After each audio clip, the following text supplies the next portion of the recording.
And we're live. Thank you for having me. How are you? What's going on, man? I am chilling. How are you doing?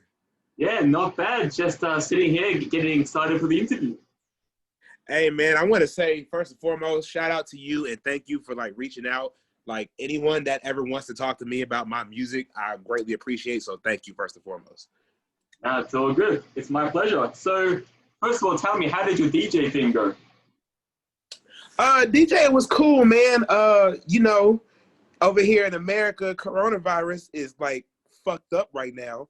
Yeah. So it kind of has been putting a damper on events. But I lost my job to coronavirus, too. So, I do freelance work, whether it be DJing, selling beats, engineering for people, mixing and mastering. I've even sold a few verses this year. So I'll be doing that to, keep the bills paid and stuff. And the event was cool. It was safe. Everyone had masks. It was everything was cool. I appreciated just being around a bunch of people and making people dance. You know what I'm saying? It just does good for the soul. Yeah, I agree. Nice. Good work. Thank you. All right. So let's start from the beginning. So for me, the first question I want to ask you is your rap name. How did you... Yeah, so is that your real name or was that an alias or... Yes, Devin Burgess is my government name. That is the name that my mother gave me. I don't have no fucking rap name because it's no story as to why. I just never could find something that stuck with me. So I was just fuck it. I'm gonna just be me.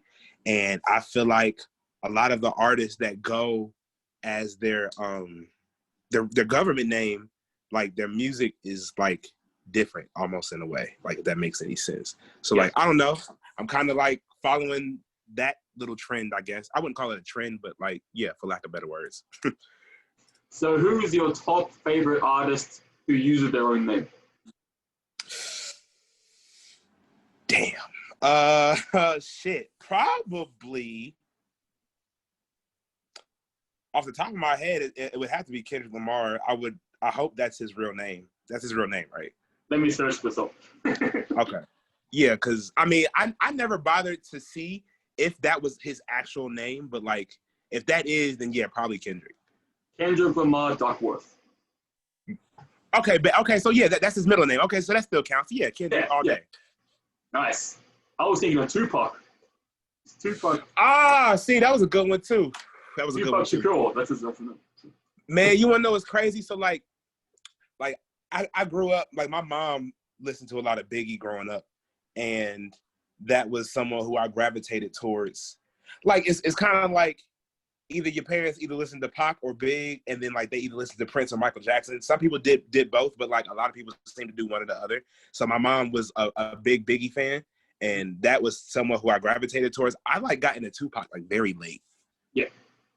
I know about Tupac because he's a fucking icon and Tupac is Tupac. But as far as diving into his music and discovering how many albums he actually had, I got put on the Pac very late. Yeah. Well, what do you think about this? My poster. Oh shit! I didn't even see that was both of them. That's super hard. Yeah, and Biggie has the crown. Oh, see, yeah. See, we know the vibes, man. Pac gotta have the bandana. The bandana was almost like branding, marketing. That was his symbol for real. Yeah. Now, so one more question before we dive into this: was your mom more of a Michael Jackson or a Prince?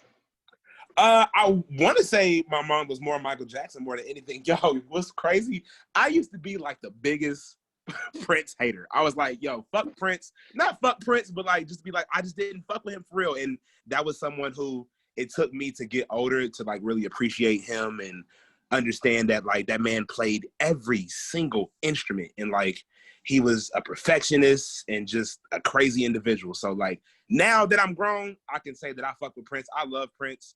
But yeah, my mom definitely was a big Michael Jackson fan for sure. Yeah.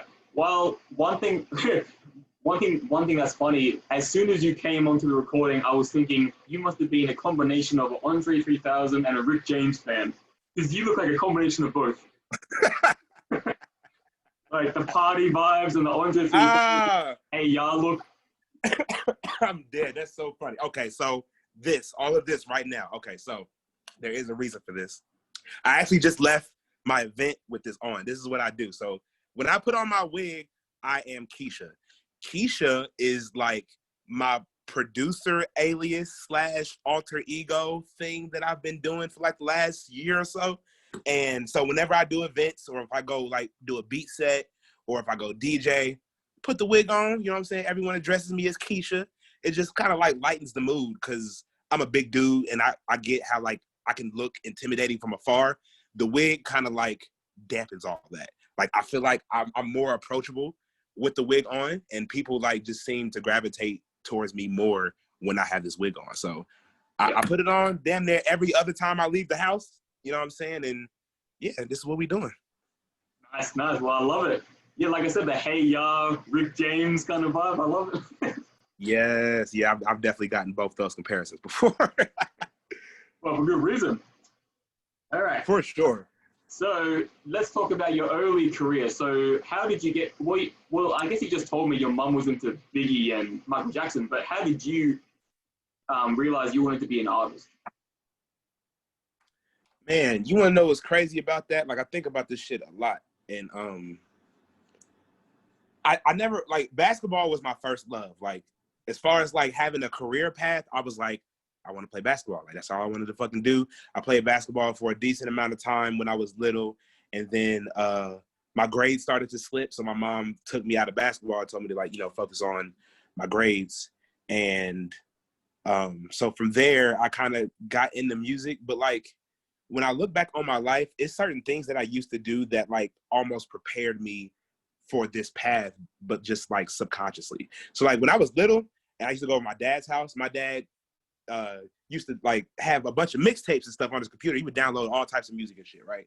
And he would just make CDs to have in the car. So I would literally go to his house and like make mix CDs all the time. I used to get in trouble for it because, you know, a pack of CDs is gonna cost you like, well, he would get like a big pack, so it would cost you like what, $20 or something. And then here I come just running through half the CDs, and he just wasted all his fucking money. So but like, yeah, I never really, like when I was little, I never really thought that I was like, okay, I'm gonna do music. It kind of just happened like on a fluke almost. You know what I mean? Yeah. Nice. Well, I'm glad you became an artist. It worked out. I appreciate it, man. I'm glad I did too. Shit, I didn't know I was gonna be dope. Yeah, well, yeah, you definitely are. You're not Rick James, bitch, but you're dope. Hey, if I can get there, that's cool. You know what I'm saying? But I like me right now, but I'm trying to strive for the Rick James, bitch. I want to be, I'm Keisha, bitch. You know what I mean? Nice. Now it's time to talk about the album Trash. Yes, sir. 18 EP Trash. So album. So let me just say right off the bat, the first thing I thought about it after finishing it was it sounds like you're taking a kind of a tongue-in-cheek satire, depressing look on life. And then at the very end, you're kind of bringing it back with like a trap, like a real flexing track at the end. But besides that, the whole album is like self-deprecating in a way, but in a humorous vibe is what it sounded like to me. Yeah, that's so crazy how like you don't even know me and like you could literally figure out what I was trying to do through my music. That's so crazy. This is why I like doing that shit, because it's shit like that. Yeah, so like, okay, Trash is like one of my favorite like campaigns that I've done because it literally promoted itself. With a name like Trash, I didn't have to do a whole bunch as far as like promotion and all this other stuff. People were sending me like trash memes, like of trash cans, dumpsters, landfills, anything that got trash or trash related. People was making memes out of it. It wasn't me doing it; it was other people. So like that, it kind of promoted itself, which is pretty cool to me. But as far as the content goes, so like when I was making that project, it was my. So okay, backtrack. I was supposed to put out a project called I'm Retired, like around the same time I put out Trash. That still never came out. I'm kind of still working on it. So I put Trash out, to kind of like hold people off until I was able to get done with I'm Retired. But that just never fucking came, and it never fucking happened. And as far as the content goes, I was just making all of these songs that weren't tied to a specific project, or maybe it was tied to a specific project, but I kind of like scrapped the project or whatever. And time was going on. I'm like, damn, I still don't have this fucking album done. And I was just like, well, let me just like give people a whole bunch of like throwaway songs that I have. And that kind of was like the whole theme behind Trash, Throw. These are my throwaway records. I didn't necessarily know what I was going to do with any of these records, but I was just like, here go a whole body of work just full of my throwaways. You know what I mean? And then the content, yeah, man, I was just, I'm a very intimate type of person. I'll be in my head a lot, and my music kind of does sound like I be in my head a lot. I'm very observant, so that's why I speak on the things that I speak on. I was going through a very tragic love fling thing, so like there's like themes of love and heartbreak within Trash and shit.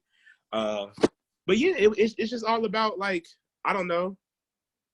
But I don't know. It was just it wasn't supposed to be an album, but like I'm good at transitioning things, and like cohesion is very important to me. So like I treated it as it was an album, but like it wasn't my intention to be an album, if that makes sense. Yeah. Okay.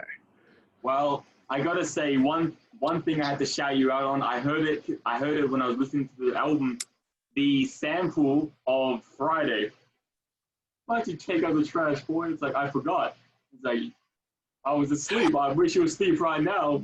Like, yeah. Yes. Yes, yeah. Rest in peace, John Witherspoon. Yeah, rest in peace, John Witherspoon, for sure. But yeah, man, stuff like that just kind of, makes or breaks. I was watching Friday one day, and I was like, that's a Trash reference. I'm gonna fucking use that shit. And I just placed it in one of the joints, and so a couple people picked up on it. I don't know if other people did or not, but yeah, people definitely picked up on that. That's fucking cool. Yeah. And so, all right, so that came out, and then I checked out the song, the album Alone, which you recommended me to listen to. Came out this year. So I listened to that, and it was a very interesting kind of a very experimental, glitchy vibe to it. Like, the best thing that I could compare it to, I'm not sure if you've heard this album or artist, but this reminded me of Earl Sweatshirt's some rap songs. Like it very glitchy, very the vocals were at the back and the glitchy experimental production was at the front, and it sounded interesting. Like very experimental. I definitely know about Earl and some rap songs. Earl is definitely one of those people who I'll say he's definitely influenced me in my sound to a degree. You know what I mean? Alone, excuse me. Alone was interesting as well, because that was the first time I ever rapped, produced, and engineered a whole body of work. Up until that point, I was rapping on other people's beats, and then I maybe not have mixed some of my older work. But Alone was like the first project where I was like, okay, I want to rap on everything, I want to produce everything, and I'm gonna mix this whole thing by myself, because like I know how I want this shit to sound. Hence the title. Alone is very experimental. I feel like the word that I've been describing it as to people is like, it feels very melancholy to me. Just like, and not even like melancholy in like a negative way. It's just melancholy as it's just like, it's no real high point and it's no real low point. You know what I mean? Everything kind of just stays right here, like damn near the whole time.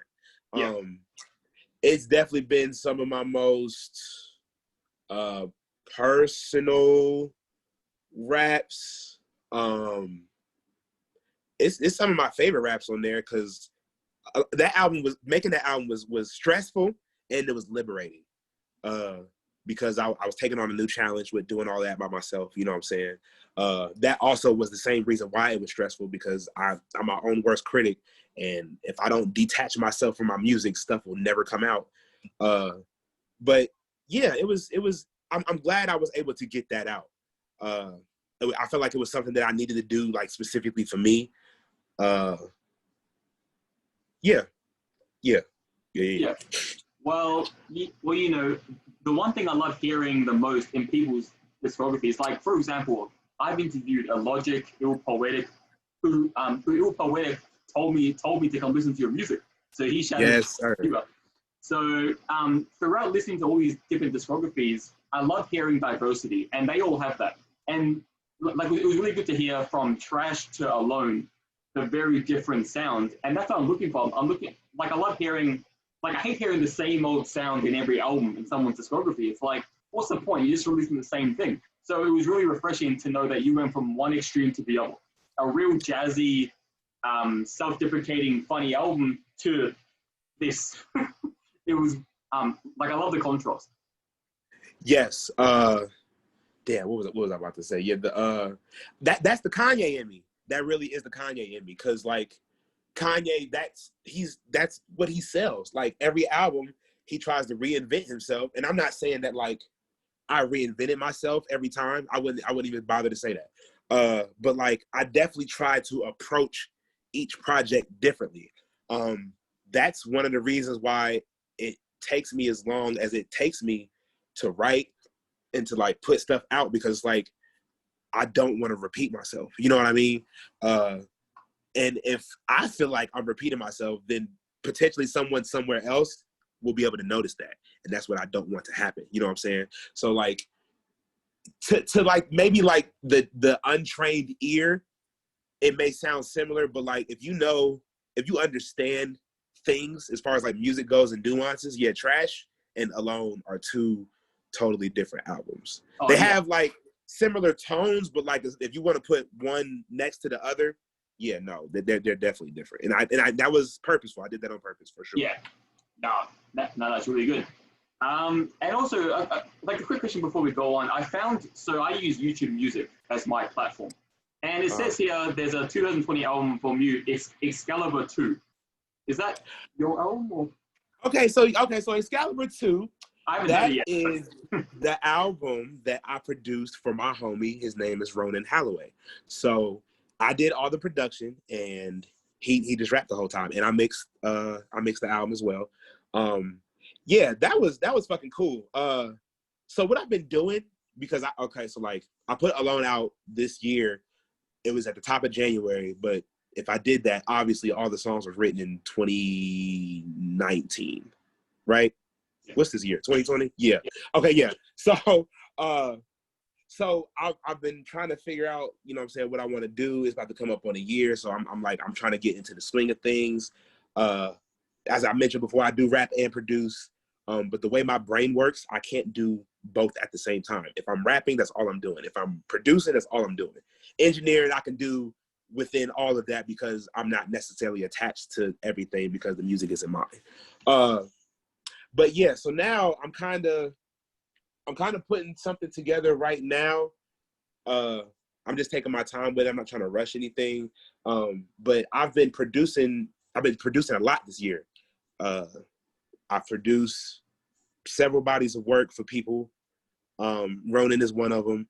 I got Sunday Morning coming out with D8 very soon. I did Dark Waters with the homie Cloud Walker. He's a rapper from Virginia. What else did I do? I did probably some other stuff that I'm missing. I just can't think right now. So if other people are watching this and I didn't mention our project, please don't even. It's not even that serious. But yeah, that was Excalibur 2. That was cool doing that with the homie Ronan. He's from Cincinnati, like I am myself, in Ohio, in the United States. And yeah, we kind of was just like linking up. I sent him a pack of beats, and then he was rapping on stuff, and then like I was like, bro, we should just put a project out. And he was like, cool. Sent him more stuff, and voila, we manifested that whole. That, you want to talk about experimental? That album is experimental as fuck. I can't wait to try it. As soon as we finish this, I'm gonna go give it a try, and maybe you can hook me up with the interview with him. Yeah, no, I got you. Like after all of this is over, I can send you all of his information wherever you need me to send it to. I got you. Nice. All right, so you just told me like about your future projects coming up. But I'm curious, in any of those future projects, are you planning on shifting your sound again, like you have in the past two albums? Are you going to do something very left field, something very right field? Are you planning, or are you just going to stick it, try and own your craft? I feel like what I'm doing now is going to be a combination of what I've already done, and then also a part of me that I don't tap into too often. Because I'm not gonna call myself a singer, but like I can carry a tune or two. I'll say that much. Keep it humble. So like I'm trying to get more melodic on my next project, but not necessarily compromising sound. A lot of times when people say that they're trying to get more melodic, people would tend to think that like they're trying to like just go super left with it or like trap or just mainstream, and that's not necessarily the case. I'm just trying to incorporate a little bit more melody into what I'm trying to do. But then like I got like some hard hitting shit on there. I got some shit on here where it's just like soul loops and no drums. So what I'm working on now is kind of like taking all the best parts of me musically and kind of just serving it to you. Trash was kind of like that. Alone was not like that. That was like pretty concise. I'm giving you all this dusty lo-fi shit, take it or leave it. This, I'm doing that. I'm trying to get like into like my little melodic bag, and just try to just do a little bit of everything this go around and just see what happens. Nice. Well, I'm definitely excited. As soon as they drop, you gotta let me know if they're not already on YouTube Music. Oh yeah, most definitely. I'll once I get everything completed, I'll send you a copy earlier than the release date, and just to see what you think, and then we can set something up if need be. There's no pressure. Nice. All right. So in the final part of it, is there anyone or anything that you want to shout out or promote while you're on camera? Shit, man. I'll be having my hand in so much stuff. I don't know what to shout out. I don't know. I'm coming with a lot of shit here very soon. Like I said, I got projects with people that's coming out. Me and D8, me and my homie Gio. He's a singer. I'm trying to like finish up a whole bunch of like miscellaneous things. But yeah, I'm just trying to like come through with a slew of shit. So then when I get my shit ready, I can be like, okay, here, I can present this to you. This is what I've been doing that whole time. Because I've been doing a lot of producing and engineering and like a minimal amount of rapping. So people are wondering like where my raps and shit is at. It's on the way. I'm just not, in a rush. Timing is everything to me. But as far as shouting out shit, I don't know, bro. Devin Burgess everywhere. DevinBurgess. New Keisha's coming. That's gonna be the beat tape. I just dropped the beat tape actually like on last Friday. It's called Baby Keish. That's on Bandcamp, devinburgessmusic.bandcamp.com.